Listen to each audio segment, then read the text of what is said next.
Hello guys, welcome back to day 7 challenge of 50 days challenge. So day 7 ఛాలెంజ్కి అయితే నేను ear rings అయితే select చేసుకున్నానండి.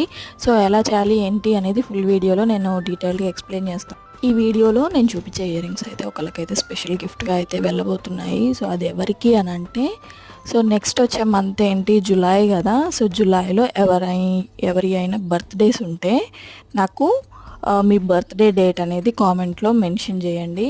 So ఎందుకు అని అంటే, జూలైలో ఒక స్పెషల్ పర్సన్ అయితే బర్త్డే ఉంది. స్పెషల్ ఏం కాదు, సో కాకపోతే అది నా బర్త్డే అనమాట. సో జూలైలో నా బర్త్డే ఉంది. నా బర్త్డే సందర్భంగా మీరు నాకు ఇవ్వాల్సింది పోయి నేనే మీకు గిఫ్ట్స్ ఇస్తున్నాను అనమాట. సో అది ఎవరికి అని అంటే, జూలైలో ఎవరి అయినా బర్త్డేస్ ఉంటే నాకు కామెంట్ బాక్స్లో కామెంట్ చేసేయండి మీ బర్త్డే డేట్ అనేది. సో నేనైతే వాళ్ళల్లో ఒకళ్ళని సెలెక్ట్ చేసి వాళ్ళకైతే ఇయర్ రింగ్స్ అయితే సెండ్ చేస్తాను. సో ఇయర్ రింగ్స్ ఎలా ఉన్నాయి అనేది నాకు కామెంట్ బాక్స్లో కామెంట్ చేసేయండి. Thank you for watching. Please do like, share and subscribe.